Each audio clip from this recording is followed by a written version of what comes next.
Welcome back to another episode of the DAT Fitness Business Podcast. This is episode 6, and today we're going to talk about how much to charge for your online personal training services. As ever, Dan Smith is with me. No middle name, just Dan Smith. No Mac Fitness, no nothing. And my name's Tom Blackman. Hello, Dan. Hello. Do you know there is a trend in which I've noticed in like fitness, well, actually all entrepreneurial circles where people sign their names. So that I might sign my name, Tom, the gym owner Blackman, and you might sign your name, Dan, the McFitness Smith. What have you seen that? Yeah, I used to do that. Oh, did you? I tell you, right. Like Dan, the McFitness Smith. Yeah, I was Dan McFitness. I think it's on here, isn't it? It's still on the. It's still on the Zoom, yeah. Yeah, Dan McFitness Smith. That was it for years. And then when it was rebranded and we went into the collective, it's now I do have the SC there, just because I couldn't take it away. You couldn't take your middle name away. No, I could. But I was just like, Dan Smith is such a common name, so I was like, you know what, I'm going to put SC there. No one knows what it means, but strong collective, presumably.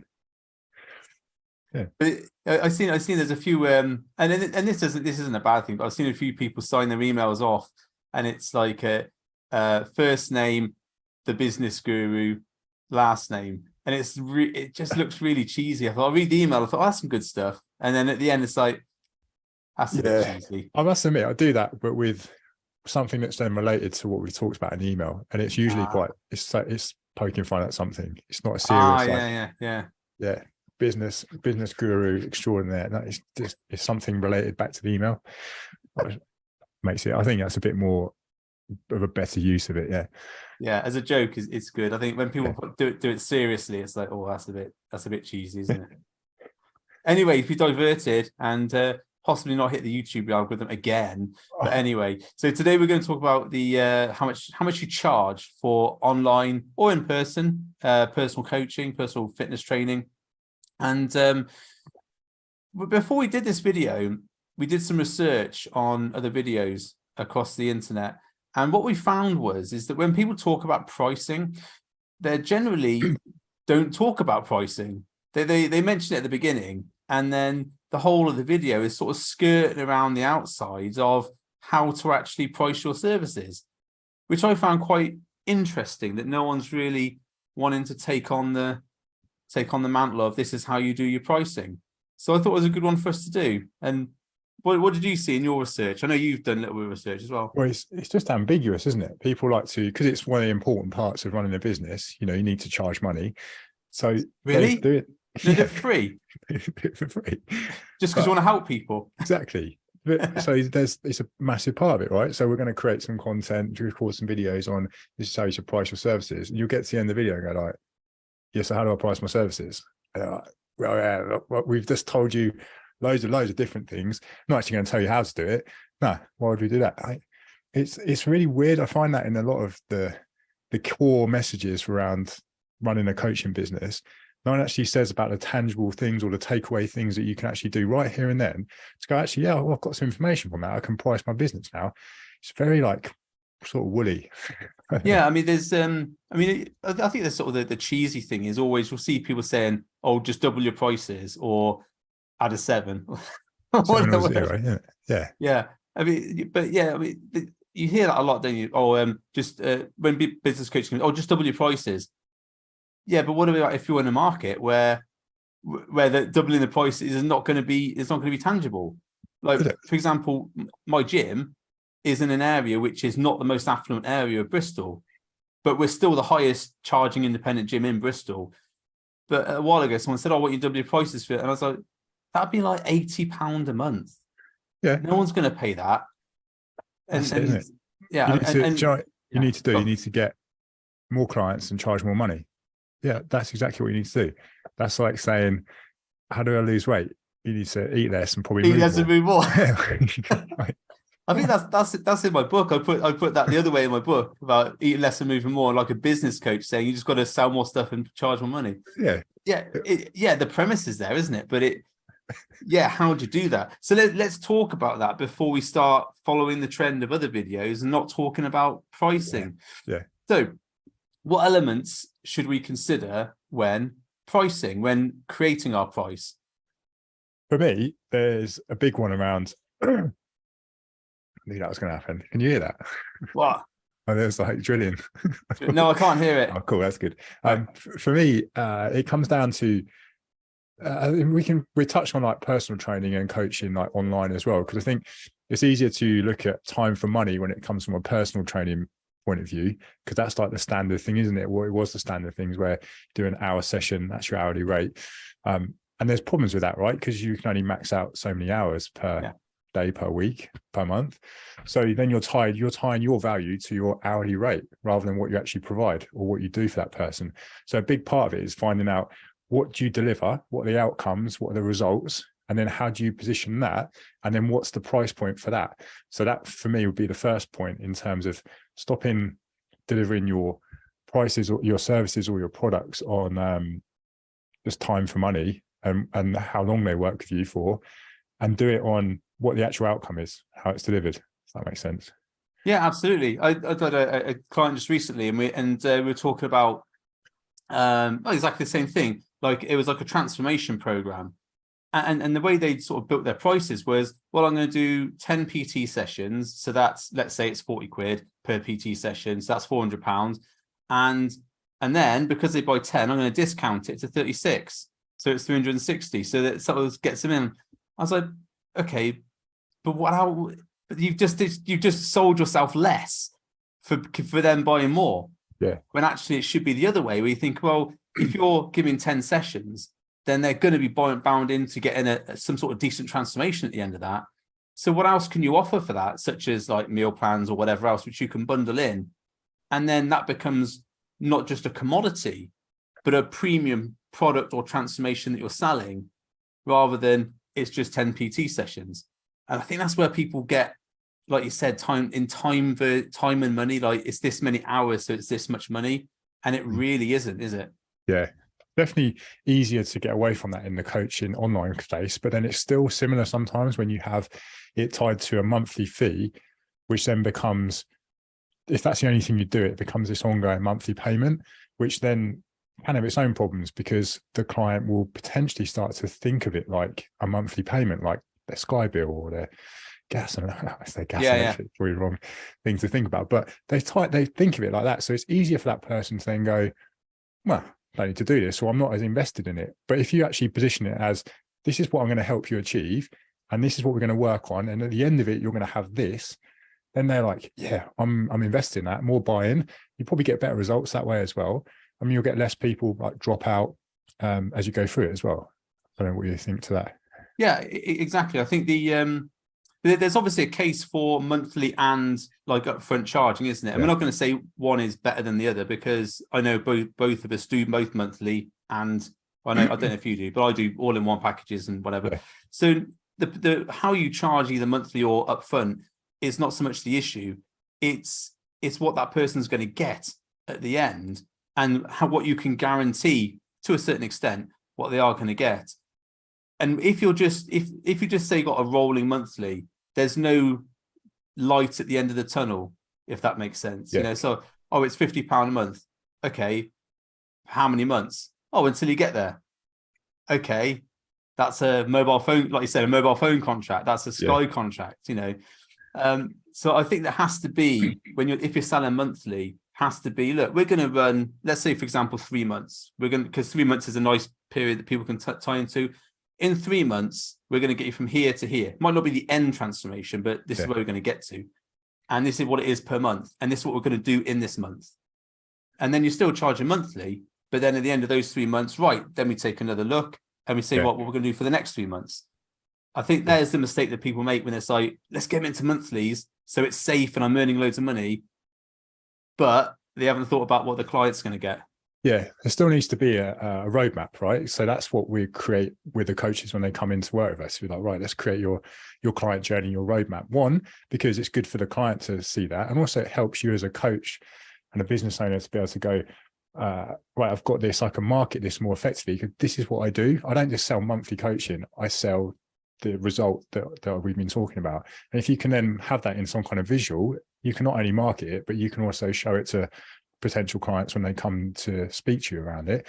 And like you said, it's not just so that you get to 3 months and that's it, see you later, you're done. Because we know most people aren't done in 3 months, right? Like, so it's almost about having those phases that you can look at and go, well, I can see myself in 6 months or 9 or 12 months. And then that way you'll help to increase your buy-in, your retention rate goes up, and it's easier to sell the service. I think, well, I don't think, I know, because we've got coaches who do it, and it's definitely been, we get feedback off that all the time, how much it changes their calls. And also one of the coaches is we'll just send it out.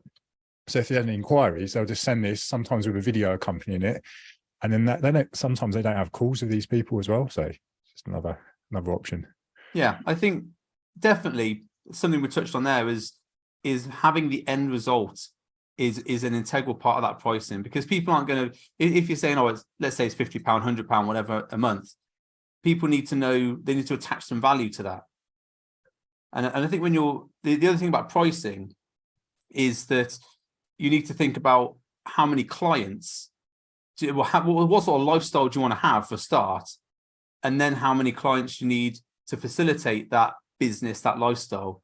Because a lot of people will be afraid of charging slightly higher, but then that means they've got to get more clients in, which means more work, which means they can't service those clients, which means they then have a bad business model. Yeah. There's a balance, isn't there? Finding out, okay, what's the overall income I need to live on, like pay bills and survive, and then also money to then have to like reinvest back into things or pay for stuff for the business, everything like that. But yeah, I'm working it backwards. And it's not always, doesn't always, I think we've talked about this before maybe, but doesn't mean that if you have a low price point that's necessarily a good thing. Because I don't know if you found this, but I've definitely found over the years that if you have a lower price point, it's sometimes harder to sell that, or you get maybe more people drop off of it. Whereas if you've got a slightly higher price point and it's positioned in a different way, we can sell that a lot easier because someone's looking for that specific thing. But I don't know, have you found that at all? Yeah, I think so. It's well, an example, when I used to do personal training, and my rate this is 10 years ago, my rate was about £30 an hour. And I got to a point where I was thinking, I'm doing a lot of clients here, and a lot of them were cancelling. Not a lot of them. Okay, that's an exaggeration. A few of them were cancelling, and it was annoying. And so I thought, you know what, I'm just going to put my prices up, and because if then when people cancel, I'm still earning a decent amount of money. So I changed my prices to £40 a month, and said to everybody, I've only got this many spaces. I'm only going to service this many. Before I was like, yeah, whoever can book in. And I read a book, I think it was oversubscribed by Daniel Priestley, something like that. And I put my price up to £40. And I said to all my clients, and made it known on social media, that I was only going to do X amount of sessions per week. So that, and this is what I could do because I run the gym as well. And do you know what happened? No one cancelled their sessions after that. And I was fully booked. But which was weird. But then there is that thing about if you make something more expensive and more scarce, who would then tend to want it. They know they can't just turn up at any time. Yeah. Which I think is a good lesson for anybody doing either online or in-person coaching. Yeah. It's definitely one of the biggest worries I've felt with coaches when they've been in that position. We said, right, really need to change your price points, or we need to adjust your week and the structure and how it works. Because at the moment, you're having people just book in randomly whenever you want. That affects your time because of the way it's been charged at the moment. So make it clear that these are the days, the times when you block out for the sessions. That's the only time. And then we put together like a letter and an email to explain the increase in price points. And that has got to be one of the most, because we've done it a few times in the business, like scary things, because you're like, oh, what if everyone just cancels? But I don't think we've ever had anyone come back and cancel. I can't think of anyone who's cancelled. Most people have turned around and gone, yeah, I can't believe you didn't do this sooner. Why is it taking you so long? Yeah. That's been the feedback. Yeah. We had a recent thing about price point with the gym is that before this stuff happened with the electricity and all, the rates and stuff going up. Well, that was sort of on the horizon happening before things really hit the fan. And I said to my business partner, so, well, we need to increase the memberships anyway, because we need to pay for new kit, we need to reinvest in the gym, we need to do all these things to keep the business an awesome gym to be at. And we were thinking about like a couple of quid, but I was like, well, if people are going to moan, they're going to moan about a couple of quid anyway. They're going to moan about whatever. So we decided to put up to £5 extra. So now our membership is £45. And of course, I did the calculation as to how many members would have to leave for us to make the same money, but charge that. So we have less members, but working the same money. And we did all that and we put it out. But then we reinforced our membership with things like, I think, we do the smarter eating plans. We do recipe books now we do scans, body scans, consultations. We do all these things. We give that extra to the members. And when we did all that, not one person left. I think, well, okay, maybe one or two left. But actually, we saw an increase in our membership uptake because of all the new things we were offering, and it was more expensive, which was really interesting because a lot of people said for ages, you can never charge £45 in Kingswood. That's just not going to happen. People aren't going to pay it.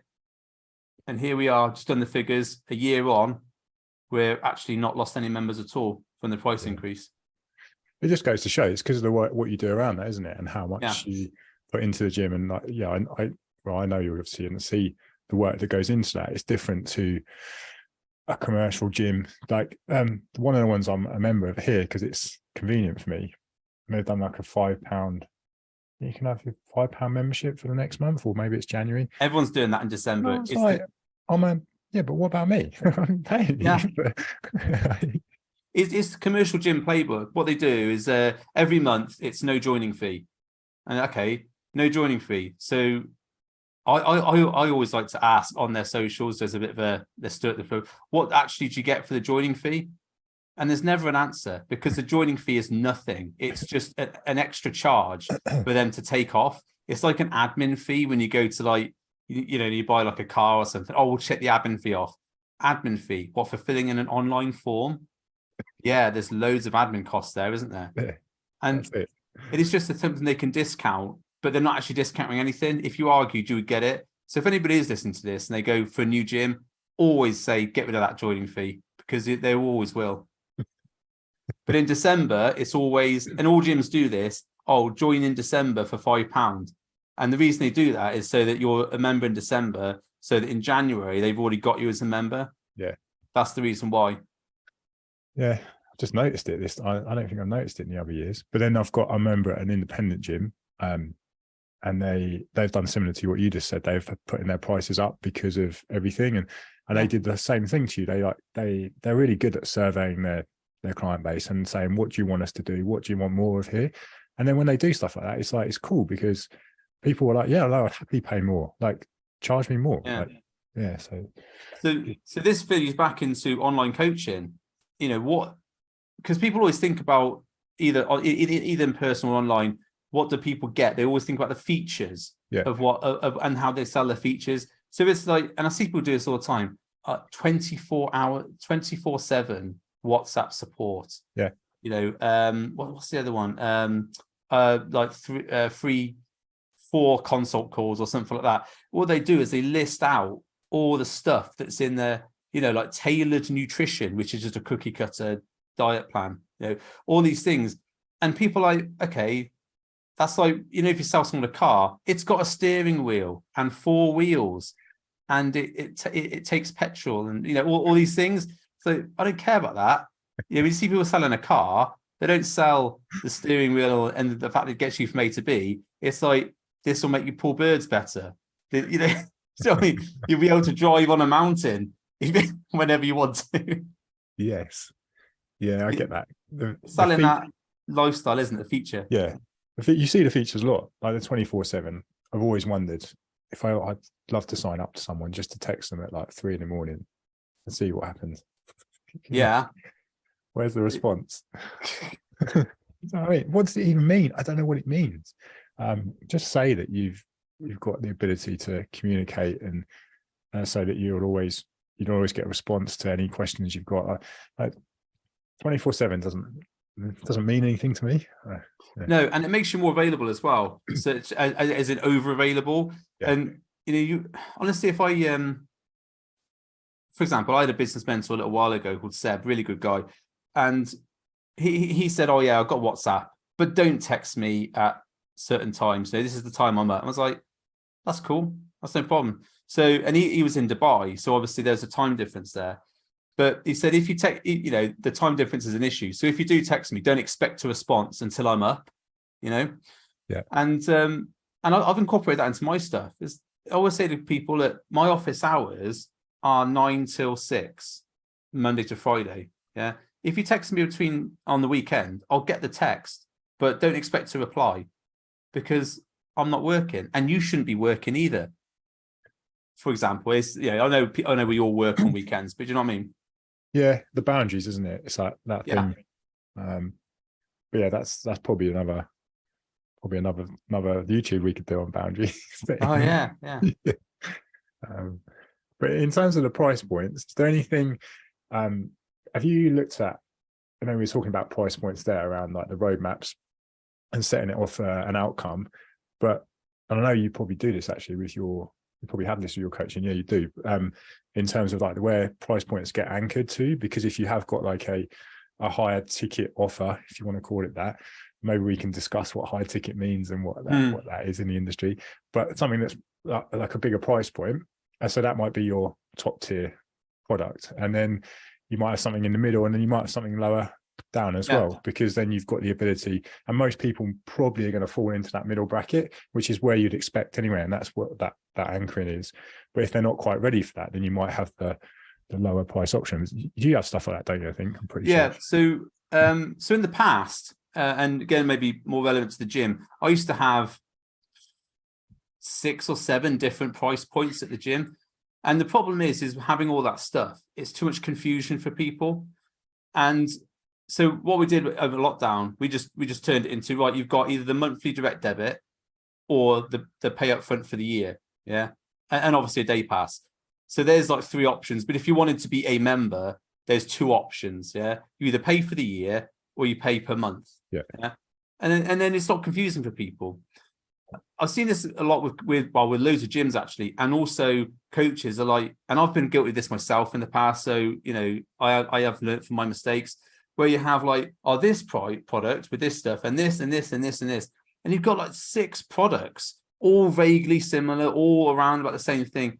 And then when you're talking to clients, they're like, well, I don't know which one. Yeah, you're the coach, you tell me. But then people are afraid to say, yeah, you should be paying this one or you should this one. In my coaching now, both the mentoring and the build body, I have two price points. I've got the one-to-one, and then the one-to-many, which is the group-based stuff with like coaching calls. And the one-to-one is like a face-to-face Zoom like we've got here. And that's obviously the higher price because there's more one-to-one support with that. And that's very easy for people to get. I suppose when I'm assessing clients, when they come in and make an inquiry, I always vet them a little bit by saying like, what are you looking for? What's your job? So I know from that conversation, it's about 10 minutes, what would be the best product to pitch them. And 9 times out of 10, it's correct. It's if someone really does need one-to-one, then offering them a group program, it's not going to work because they need that one-to-one support. Yeah. Again, if someone's coming to you one-to-one, you say, do you know what? You don't really need that. I'm happy to sell it to you, but you would be okay with the group program. Yeah. It makes you better. You get better results, don't you? But you also, as a coach and a business owner, that's a better approach to take to it, because naturally, if you had just the price points, I don't know, £2,000 and then £300 a month, whatever, most people are going to navigate to this one, right? They're going to go to the cheaper one. But as you might know that that's not good for them. That's not because they've told you they need this extra support. So you're like, it should be up here. So you're doing a disservice if you're not showing that. I think so. I think you've got to assess the client. And again, this is, comes into your price point, is that if you're assessing a client and sometimes you talk to a client who really does need one-to-one, but they haven't got the money, but the group isn't going to be relevant for them, you have to say, look, this is the program you need. This is what's going to get you the results. And the reason it is this expensive is because of all these things that are going to happen. But you've really got to have your what's called the. Did you teach the gap in your stuff? So where they are now, where they want to be, and the gap is the bridge you're going to take them over. That traditional thing. Yeah. That's where you want to be. You can only get there with this one-to-one work, because what you need is specific to a certain thing that you need to do. Yeah, that's it, isn't it? And because otherwise they might go into that and then they're not going to get the help they need, and then that looks bad on you. So like, well, should have gone to this. The last thing you want is a bad testimonial. So I mean, I hear this all the time about people being like pressured into buying like the high ticket offer, and they don't need that, and they don't get the results because for whatever reason, and they're just pressure sold into it, and then they get a bad testimonial. I think there's this thing, isn't there, with high ticket, the way it's positioned. I think it's used sometimes to lure people in, or even to lure coaches in, to be like, you need to charge high ticket. And I'm like, there's so much ambiguity around what is high ticket. Like, is it £300 a month? Is it £3,000 a month? Like, what is high? What defines what a high ticket is? And it's just because I've seen people talk about, I've sold another high ticket program for £400. Well, what are you equating that to? Like, so I guess that's what I mean is, in the industry, those terms get thrown around a lot, and all whenever I hear high ticket, it just means that you're charging more for the perceived amount of value that someone's going to get for that service. But it doesn't sound as sexy, does it? No, and the high ticket thing is normally too busy professionals, isn't it? Yeah. That's the sort of the classic route, isn't it? Do you want to earn 10k a month? You need a high ticket offer to sell to busy professionals. But the problem is I think we discussed this in Niche in episode 3. People don't market towards the busy professional with loads of money market, do they? They're talking to mums. Like new mums who really haven't got the money to spend on that sort of offer, and I'm not in any way asserting that mums don't have money, but that's the thing, isn't it? It's that the market they're speaking to is not the right market. I agree. Right. So okay, let's delve a little bit into the high ticket thing, because we have sort of gone into that a little bit. So in terms of if you're going to price your, let's say you have a higher offer and a lower offer, there has to be a perceived extra benefit, or I would say you have to get that result a little bit faster, or much faster with the higher offer than you would with, say, the lower offer. Would you agree with that? Yeah, definitely. In the context of like personal training, fitness coaching, well, in anything really, because you're expecting that to be a little bit quicker because of the price point involved, and also then what that equates to. So likely going to become more involved, more one-to-one contact, more support on that front, rather than it maybe potentially being a little bit less there, and you have to do a little bit more kind of maybe yourself or working things out yourself. Whereas with the higher price point, some of that stuff might be taken care of for you, or you get more of that support straight away to make it happen quicker. Yeah. Because there's 3 models, isn't there? There's done for you, which is everything's done for you. That's the higher price. Then you've got done with you, which is I would say that's the group model. And then you have do it yourself, and that's the online course, isn't it? Yeah. Which no one ever completes and no one ever does. So when we talk about where we want to be as coaches, it's not the do it yourself, which is the online course where you don't get any support. It's the done with you or done for you model, isn't it? Yeah. They can all tie together though, can't they? So you can all work together, because you could have courses that are low cost or free, for example, that then gives people an insight into what you do. And then that way, then they're like, oh, cool, well, maybe I'll do the done with you. Yeah, like lead magnets or like a trial product. Yeah. I think you're right there with but what you shouldn't be saying is that the do it yourself thing can solve all your problems and get you there in 8 weeks. No, it's just maybe it's on one part of it, or maybe it's on one area of what your audience want to help with, because then that's kind of like, it's not giving them everything, and rightly so, it shouldn't do anyway. And then it might be get some insight into what it's like working with you. Yeah. And like, okay, I'll come on and work with you in a different capacity. Yeah.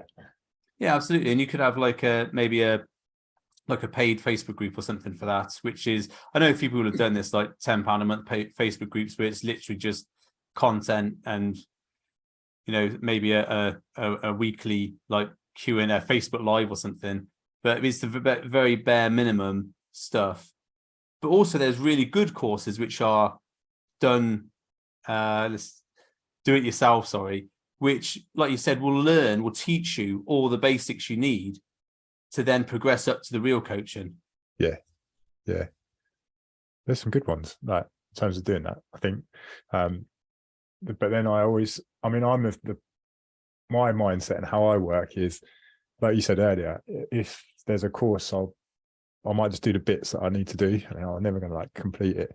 I'd rather go with someone and they're like, cool, this is what I want help with, this is what you need to do, go away, do these bits, and I'll work better like that. And that's how we set up the mentoring side of stuff to be like that. So it's, here's the things you need to go away and do. Cool, go and do that. Yeah, and I got a similar thing with Build, where there's, I would say, for want of a better word, course videos to follow. Yeah. And then people can take that and then ask questions in the group. So all these things link together. And again, if you've got all this stuff in your ecosystem, there's the potential to charge a little bit more. Let's say someone who's just starting out with their PT and coaching and only got PT sessions to sell. It's going to be very difficult for them to higher price their stuff unless they're in an affluent area. Yeah. Where someone who's been in the industry for, let's say 5 or 6 years, has got custom built recipe books, has got calculators, guides, workouts, all these extra things that they can give to clients. It's a bigger package to sell to solve the problem. So then the price needs to be higher for that. That's my opinion anyway. Yeah, I agree. Because we've recently had the Academy go out there, and that's in essence is our lower price point. So when people do come and work for us one-to-one, and maybe they're not quite there or they can't afford it, then the Academy's got all of that and more, like loads more. And we didn't have that when we started. It was just, you'd do like if someone can afford it, we would do or you can just like just check in with us like once every training cycle, and that was our way of doing it. But now it's a lot easier. And then also that, like we said earlier, that perceived value is there, because I can go, well, this is why it's this much, because this is the difference between the Academy and the one-to-one. And then they can see that easier. It's not just based off that's more expensive. Exactly. Yeah. So here's a crucial question. How can you figure out what people will pay? You know, how do you, because it's all very well saying double your prices, end in a 7, offer all this value, everything else, if the people you're marketing to just haven't got the money to pay for it. And I think we touched on this a little bit before. I don't think we've covered this in any detail in the previous podcast, but I always think there's 3 elements. There's when you're looking at, I think we did it in niche, didn't we? Yeah.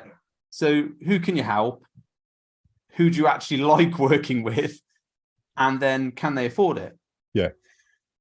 So if your niche isn't correct, if you're not, say if you're marketing to people, say like students, like 18-year-old students in university, right?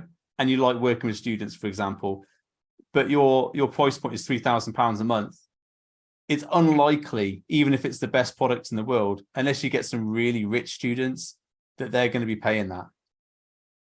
Yeah, that's a prime example. I think, price point. It's got to be relative, hasn't it, to the audience? And like you said, those three areas will help you distinguish that. There are going to be people outside of that, like always, but on the whole, that's what will happen. But yeah, I agree with that in terms of when you're creating that and you're getting clear on who it is you want to work with, then you can price it accordingly that way. One thing that we definitely done over the years is our price points when we started are not what they are now. So that's changed over years of going through the process. So if you are starting in in the industry, there's nothing to say that you can't. Why wouldn't you just start at higher price points? If you can do all those things we talked about earlier, like showcase what you're going to deliver, the outcome, the results, you've got proof of that as well, which is probably definitely key in terms of, okay, I can do this. Because a lot of this then comes down to how it's positioned on your marketing, so your social media or your emails or whatever the platforms are you use. If you can then solidify everything that you say around what you deliver, that just helps you then to back those price points up even more. So it all kind of plays into each other, doesn't it? Yeah, I've heard some people say about the market dictates your price, and I know for sure that when I was in the Dent program, that they were dead against that. Because if let's say you look at the market for having a fitness coach, having an online coach, well, at one end you've got the £10, whatever it is, I can't remember what the Lean in 15 thing is, which is like really cheap. And at the other end, you've got some of the real sort of high price one-to-one work. It's still online coaching, isn't it? Yeah. So there's a massive difference there. So it's not the market that's dictating what price you can charge, because you've got this massive range here. It's what you can promise to deliver. Yeah. Yeah. Does that make sense? Did I explain that correctly? Yeah, it makes sense. If that links in with that person's what they want. Yeah, it's what you can deliver, but also then what they want, isn't it? So the people who are paying Lean in 15, £10 for the app or whatever it is, potentially aren't going to be people that you would market to for your coaching services. It's just not quite that. Maybe they do that first, because I definitely have had people, and we still work with them, who have done the app, and then they're like, well, this is shit. Like, that's not what I want. And then they've reached out and gone, oh, why didn't I do this before? And there's a few other different variations of these apps and things now that people seem to have to go through that process. You try it out and you're like, yeah, it's not really, that's why it's so cheap. But it's a mass numbers game then, isn't it? I think with that it is. So when you've got that massive following, you can put a product out there for, say, £50, £100, and because you know you're going to get 20,000 people, 30,000 people sign up, you've got that price point, haven't you, where it can be mass marketed, but then they'll have the system set up for that. But I think a coach who is, most people are on their own, aren't they, doing their own thing, or there's a partnership. In that respect, the price point has to be enough that I would say 25 clients would provide you a good living, a good income with decent profit and all the other things we talked about. I think that's some people when they're thinking about, I'm going to charge this much and get 50 people, they're not realizing how much interest they have to actually get 50 sales.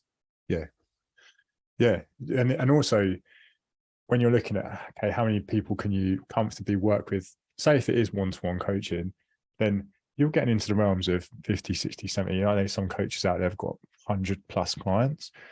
I would question the coaching that happens. I'm not saying it's not right, but I would question the processes that happen, because you're either working with a very specific type of person and it's just changing numbers on a spreadsheet, which I know that happens, or it is very just generic in some way, because the amount of time I know it doesn't take an infinitely long period of time to like work with someone in a one-to-one coaching capacity. But if you're trying to service that many people, I just feel like it's not, it just goes past a certain point where that coaching is not coaching anymore. Does that make sense? Yeah, no, it is, because I think, I mean, obviously it depends on what you offer. Like for example, I know there's some coaches who do workout plans every single week for their clients. That takes a lot of time, even with slight tweaks.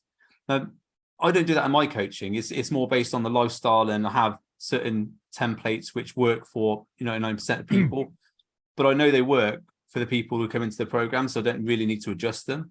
But the real adjustments come on, say, the nutrition, the lifestyle, that sort of thing. So it depends on what you offer. But if you are saying bespoke nutrition, bespoke training plans, X amount of like calls every month or whatever, you got to factor that time into how many hours are in your day. And yeah, if you've got 100 clients, I would argue that's not that's not possible to give that full one-to-one service. It might be if all you did all day was just look at spreadsheets and send Loom calls or whatever. But I don't know.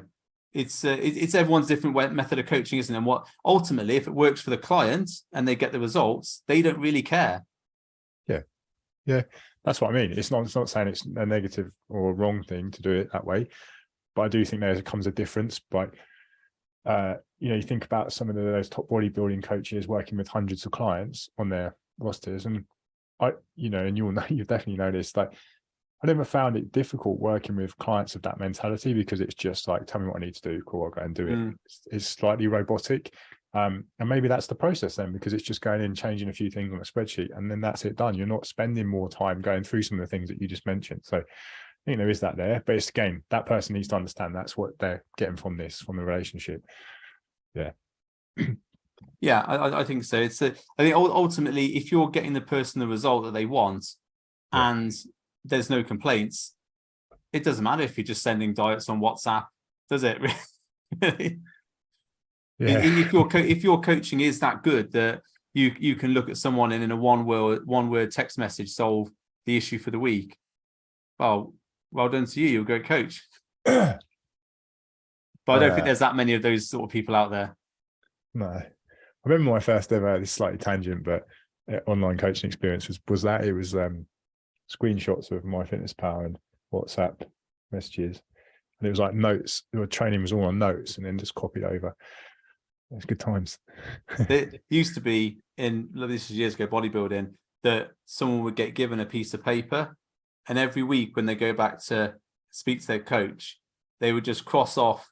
Say it was like 100 grams of rice, so cross off 100 grams, 90.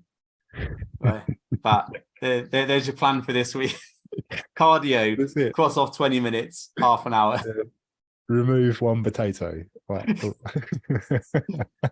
Yeah, I think also I mean, this is just me, but I think if you are going to have a higher price point, there's got to be that element of that professionalism around your product as well. Yeah. So when people sign up, there is some element of you got to fill in this form. All these things which how distinguish you as a professional.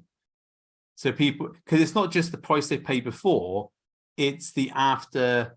When you get buyer's remorse. Yeah.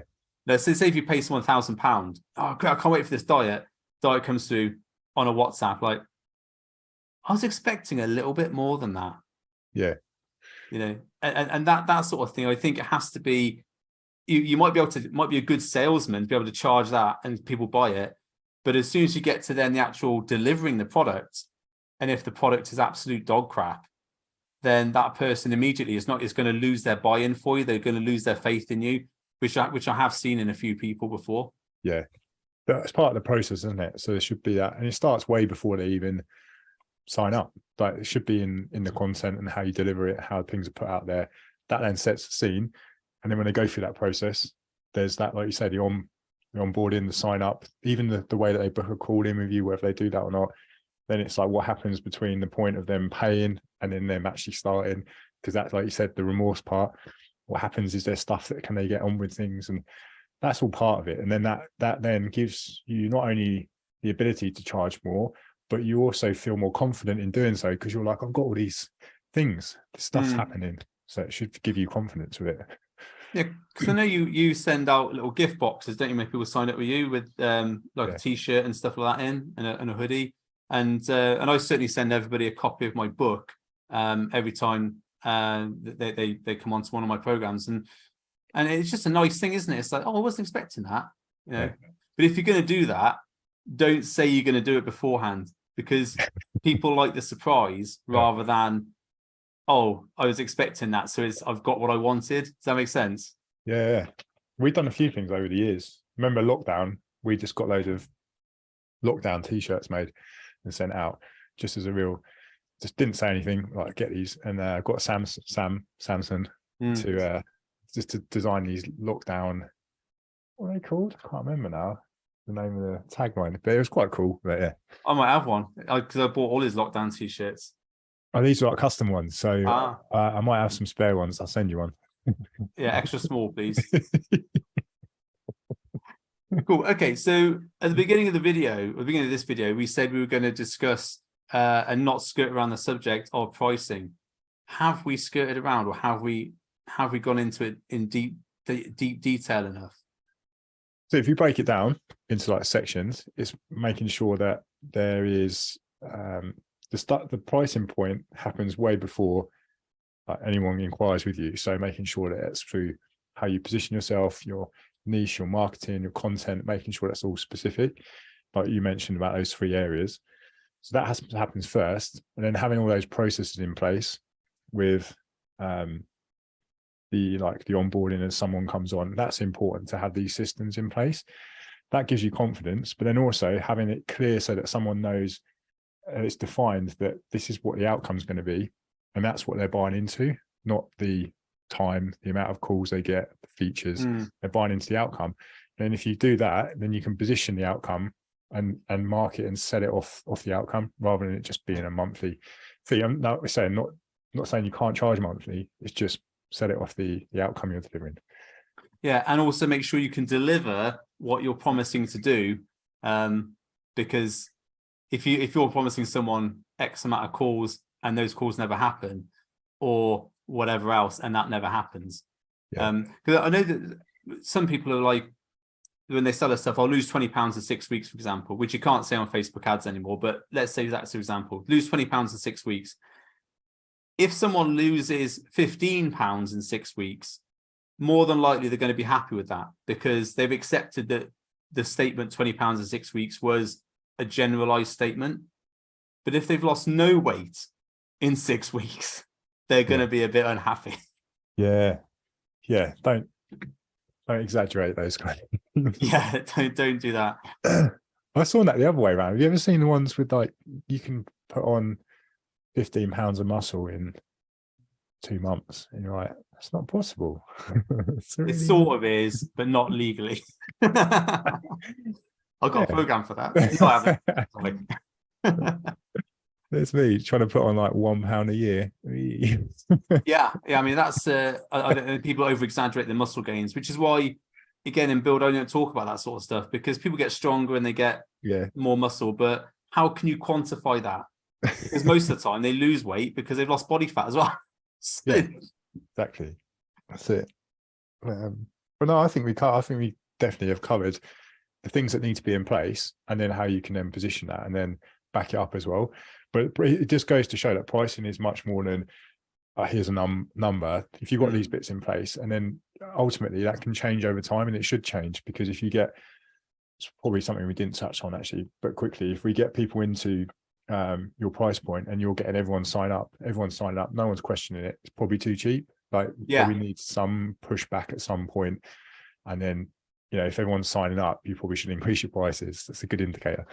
Yeah, I think so. I think I did this for Build when I first launched it. I launched it at a really low price point to sort of test the product, and over the last, I think, 9 months, it's increased by 250%. No, yeah, 250%. So the price point's gone up quite high, and it's still selling. So I know it's obviously a good product. But yeah, if you start too high with a price point for a new product, it can put people off, because there's no tested results there, no proven results. But I think a lot of people benefit from doing this. If they're launching a new product, launch it at a low price, which a price that people don't mind paying, but it's not too much of a bite, to get the results, so you can get a few testimonials and a few success stories in, and then over time ramp it up. And I think most big products I've seen have done that. They've launched at low prices and moved up as the demand and the reputation has increased. Yeah, good way of doing it. Oh, but if you're going to increase your prices, don't say the price is going to go up 300% after this Black Friday sale or whatever, and then don't put your prices up, because people will remember that. I love the Black Friday offers. It's going to go up by £3,000 after Black Friday, and then it doesn't go up, or it goes up for a month and then comes back down again on another offer. Yeah. Don't be DFS. Don't do that. Oh, cool. Yeah, good though. I think we covered loads in that. Excellent. Cool. Okay. Right. Well, thank you for watching. Thanks for listening. If you're listening on the podcast, Dan, do your Instagram, where people can find you, etc. Strong Collective, Dan Strong Collective, anywhere on any platform. Got my handle now as well. So allstrongcollective.co.uk on the website. That's it. Excellent. Tom Blackman Nutrition, or Tom Blackman _nutrition for me on Instagram. Have not changed that yet. And the website is sort of alternating at the moment because I've bought buildcoaching.co.uk, but it's not changed over yet. So if you're listening to this after January, buildcoaching.co.uk. If you're listening to it now, bknutrition.com. So if this is up before January. So yeah, everything's in transit there. So okay, thanks very much. And Dan, I'll see you on the next podcast. Next one. Cheers.